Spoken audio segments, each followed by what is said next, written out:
जय हिंद। समझते हैं कि वायुमंडल में इतना ऑक्सीजन होने के बावजूद हमें ऑक्सीजन सिलेंडर की जरूरत क्यों पड़ती है, क्या होता है nebuliser, oxygen concentrator, oxygen cylinder, liquid medical oxygen या फिर वेंटिलेटर, इन सब की जरूरत क्यों पड़ती है, इनमें क्या अंतर होता है। देखिए हमारे वायुमंडल में जो 98% 78% नाइट्रोजन है जिसका हमारे श्वसन में कोई रोल नहीं होता है। जो ऑक्सीजन है वो मात्र 21% है। तो हम जितना सांस लेते हैं ना उसका 21% ही हमारे उसमें जाता है और 1% अदर गैसेज है वहाँ पर। तो इस 21% में से फेफड़े को नाइट्रोजन अलग करना पड़ता है, बाकी सारी गैसों को अलग करना पड़ता है। लेकिन जब हमारा फेफड़ा डैमेज हो जाता है बीमारियों की वजह से तो वो ये सारी क्रिया को नहीं कर सकता है। इसलिए हमें क्या चाहिए कि उसको टोटल का टोटल प्योर ऑक्सीजन दे और उस ऑक्सीजन को उसे छांटना ना पड़े। हालांकि फेफड़े टोटल दिए गए ऑक्सीजन का केवल 4% ही लेते हैं। 21% ऑक्सीजन जो लिया जाता है उसका 4% ही यूज हो पाता है। लेकिन यहाँ पर फेफड़ों को ज्यादा वर्क करना पड़ता है। सबसे पहले नाइट्रोजन और अलग की गैसों करो, फिर उसमें से 4% निकालो। इसलिए मरीज को डायरेक्ट दिया जाता है 99% शुद्ध ऑक्सीजन, जिसमें से वो उसका शरीर उस 4% के आसपास ऑक्सीजन को एब्जॉर्ब कर लेता है। देखिए नेबुलाइजर एक ऐसी मशीन होती है, वो जो छोटी सी मशीन है ये हवा से ऑक्सीजन को सक करती है और इस सक किए हुए ऑक्सीजन को भेज देती है फेफड़े में। ये 80 से 85 से 95% शुद्ध ऑक्सीजन को ये खींच लेती है। ये छोटी सी मशीन होती है, नेबुलाइजर बोलते हैं। ये स्टीम बनाने के भी काम आती है। तो अक्सर इसका प्रयोग वैसे मरीजों को किया जाता है जिनकी दवाइयों को भाप बना के फेफड़े तक पहुंचाना होता है। अक्सर इसका प्रयोग अस्थमा के मरीज करते हैं, लेकिन इसका कोरोना में प्रयोग करना घातक है। कुछ लोग क्या कर रहे हैं कि भैया इसमें हम दवा नहीं डालेंगे। आप जब इसमें दवा डाल देते हैं तो ये नेबुलाइजर क्या करता है, उस दवा को स्टीम बना के और इसके भाप के साथ आपके फेफड़े में छोड़ देता है। तो जिसके साथ आपकी दवा भी बहुत अच्छे से फेफड़े तक चली जाती है। लेकिन दमा और अस्थमा में इसका प्रयोग करना उचित था,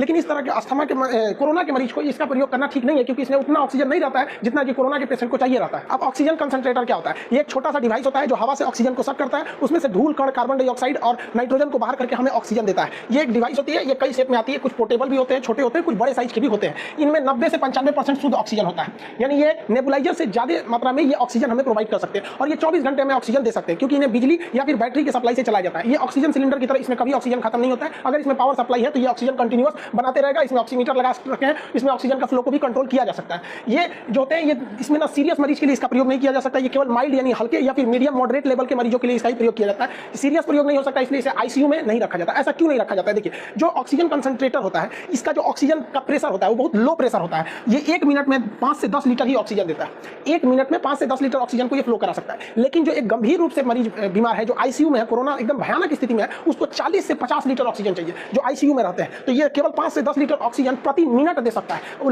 लो प्रेशर पे। इसलिए इसका प्रयोग हम आईसीयू में नहीं करते। लेकिन अभी क्या है कि कोरोना की जो स्थिति आई है इसमें ऑक्सीजन है जिसको मतलब हाई प्रेशर ऑक्सीजन सबको दिया जा रहा है। ऑक्सीजन कंसंट्रेटर की कमी होने की वजह से ये बहुत हल्का होता है, जिस वजह से इसे ट्रांसपोर्ट करना बहुत ही ईजी होता है। लेकिन ये काफी महंगे आते हैं, 30 से 50 हजार के रेंज में ये आते हैं। इनमें एक ही खासियत होती है, इन्हें ऑक्सीजन सिलेंडर की तरह रिफिल नहीं करना पड़ता। ये कभी खत्म नहीं होते, इलेक्ट्रिक है या बैटरी है तो ये हमेशा कंटिन्यू चलते रहेंगे। ये ऑक्सीजन कंसंट्रेटर जो होता है वो काम करता है पीएसए टेक्नोलॉजी पर। पीएसए का मतलब प्रेशर स्विम एब्जॉर्प्शन टेक्नोलॉजी होता है। इसके तहत ऑक्सीजन हवा से गैसों को लिया जाता है, सक किया जाता है और उसमें नाइट्रोजन और बाकी गैसों को छोड़कर और ऑक्सीजन को कंसंट्रेट कर लिया जाता है। इसीलिए इसे ऑक्सीजन कंसंट्रेटर कहते हैं। ये छोटे मात्रा में होता है, इसको बड़े प्लांट में लगा दिया जाता है। जब इसी कंसंट्रेटर का बहुत बड़ा प्लांट लगा देते हैं तो उसी को हम लोग कहते हैं पीएसए प्लांट। इसी प्लांट को बहुत से बाहरी हॉस्पिटल वगैरह के बाहर लगाया गया है। इवन मोदी जी ने भी जो घोषणा किया है इसी प्लांट के बारे में, उन्होंने कहा है कि जो पीएम केयर फंड में पहले 162 और अभी 551 के आसपास, मतलब 550 के आसपास वो जो ऑक्सीजन कंसंट्रेटर का जो बड़ा रूप है जिसे हम लोग पीएसए कहते हैं, ये टेक्नोलॉजी लगाने की बात की गई है हर एक हॉस्पिटल के बाहर। देखिए देश में अभी भी ऑक्सीजन टाइम पर नहीं पहुंच पा रहा है। कुछ किल्लतें दूर हुई हैं लेकिन अभी भी उतना दूर नहीं हुआ है। इसको गवर्नमेंट अगर चाहे तो और इंप्रूव कर सकती है। देखिए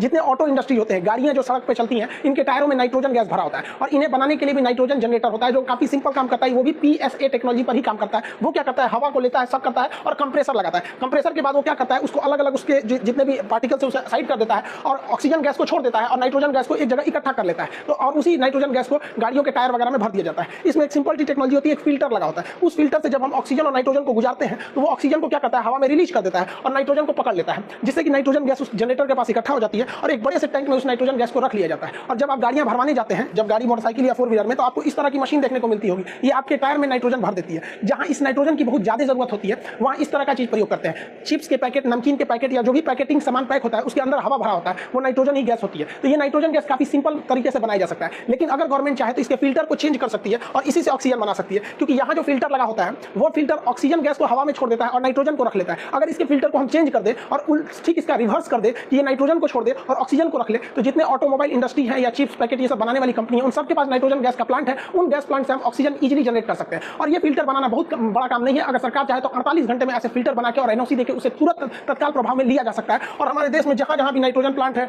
या फिर गाड़ियों के जो सर्विस सेंटर है वहां इस फिल्टर को चेंज करके ऐसा किया जा सकता है। नेबुलाइजर और ऑक्सीजन कंसंट्रेटर के बाद अब हम समझते हैं लिक्विड ऑक्सीजन। लिक्विड ऑक्सीजन को हम लिक्विड मेडिकल ऑक्सीजन भी कहते हैं, जिसे ऑक्सीजन सिलेंडर के नाम से आप जानते हैं। वो लिक्विड फॉर्म में रहता है। जब आप उसका रेगुलेटर खोलते हैं तो वो गैस का रूप ले लेता है। जिस तरह आपके घरों में खाना बनाने वाला सिलेंडर होता है, जब वो पाइप से गुजर रहा होता है तो देखते होंगे वो लिक्विड फॉर्म में जाता है। इसलिए उसे लिक्विफाइड पेट्रोलियम गैस एलपीजी कहते हैं। वैसी तरह इसे एलएमओ कहते हैं, लिक्विड मेडिकल ऑक्सीजन के नाम से जानते हैं। इसे काफी ठंडा टेंपरेचर पे रखना होता है, इसलिए इसे क्रायोनिक ऑक्सीजन टैंकर कहते हैं। यह बहुत ही कम टेंपरेचर पे बनाया जाता है। जहां पे इस टेक्नोलॉजी से ऑक्सीजन बनती है वो काफी बड़ी टेक्नोलॉजी होती है, काफी कॉम्प्लिकेटेड होती है, क्योंकि उसके टेंपरेचर को -185 डिग्री रखना होता है। लेकिन ऐसे रखने से हमें क्या होता है कि सेम बर्तन में हम 80 गुना ज्यादा ऑक्सीजन रख सकते हैं। अगर किसी बोतल में हम ऑक्सीजन को अगर गैस के रूप में रखते हैं और उसी बोतल में अगर हम लिक्विड के रूप में रखते हैं तो 80 गुना ज्यादा ऑक्सीजन को हम लोग स्टोर कर सकते हैं, काफी ज्यादा मात्रा में, इससे भी ज्यादा स्टोर हो सकता है। तो ऐसे जगहों पे ऑक्सीजन को स्टोर किया जाता है, वहां से इस क्रायोनिक टैंकर से इसे ले जाया जाता है और हॉस्पिटल का अपना अपना एक टैंकर होता है, उस टैंक में भर दिया जाता है और उस टैंक से सप्लाई आई रहती है, जहां से अलग अलग ये जो ऑक्सीजन के कंटेनर होते हैं इसमें ऑक्सीजन सिलेंडर में इसे भरा जाता है और इसे जरूरत के हिसाब से दूसरे जगहों पर भेज दिया जाता है। अलग अलग टैंक की अलग अलग कैपेसिटी होती है।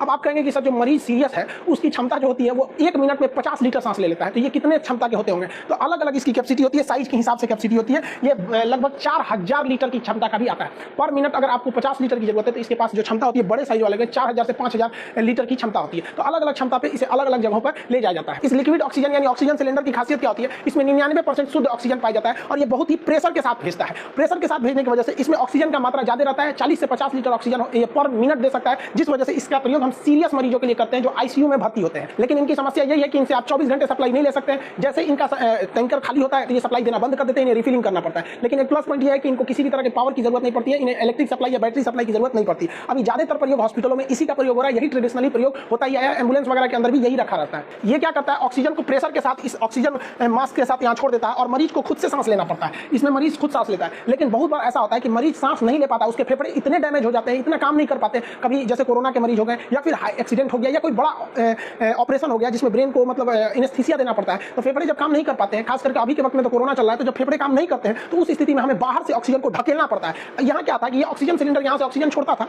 और बस ये ऑक्सीजन के पाइप से यहाँ के ऑक्सीजन मुंह के पास निकल जाता था, इंसान अपने से सांस ले लेता था। लेकिन जब फेफड़े डैमेज हो जाते हैं तब उस कंडीशन में काम आता है हम लोग का वेंटिलेटर। इसे मैकेनिकल वेंटिलेटर कहते हैं। ये मशीन होती है, ये पल्स रेट और आपका ऑक्सीजन लेवल वगैरह ये सब चीजों को यहाँ दर्शाते रहती है। इसमें प्रेशर होता है, इसमें 2 वाल्व नली होती है इसके अंदर में। ये क्या करता है, प्रेशर से ऑक्सीजन को फेंकता है और फिर उसको वापस लेके आता है। मतलब फेफड़ों तक ये ऑक्सीजन, ये मुंह तक ऑक्सीजन नहीं छोड़ता है, ये फेफड़े तक पहुंचा देता है। तो इसके भूल में मात्र ये कि ये यहाँ मुंह तक होता है, इसे फेफड़े तक ढकेल के इस मशीन को अंदर ले जाना होता है वेंटिलेटर को। ये लास्ट पोजीशन होती है मरीज की जान बचाने की, डॉक्टर की। अब इसको पहनाना, ये वेंटिलेटर होता है, इसे लगाना अपने आप में बहुत चैलेंजिंग है, क्योंकि मरीज को तभी लगाया जाता है जो निश्चित अवस्था में होता है, उसके मुंह को खोलना होता है। तो ये लोहे की रॉड देख रहे हैं, स्टेनलेस स्टील की रॉड होती है, इसके बीच में एक छेद होता है इस रॉड के अंदर। तो इसी में क्या करता है डॉक्टर, पहले इस रॉड से इस मरीज के मुंह में ऐसे डाल देता है। आप इस रॉड को देखेंगे तो ये यू शेप में होता है, ऐसे इसमें रॉड डालता है और उसके जबड़ा को उठाता है। जब इस जबड़ा को उठा देता है तो उसको ये नली दिखाई देती है। इस रॉड के पीछे एक छेद होता है, उसी छेद से ऑक्सीजन के पाइप को अंदर डालता है। आप अगर यहाँ देखेंगे तो ये रॉड जो है यहाँ से इस छेद के अंदर से इसको लेके गया है यहाँ पर और इसको फेफड़े तक पहुंचाया गया है। दोनों फेफड़े के बीच में इसे ड्रॉप किया जाता है। अब ध्यान दीजिए, यहाँ पर अगर क्लियर इमेज देखेंगे तो ये हैंडल है जिससे इसको उठाया गया है यहाँ पर,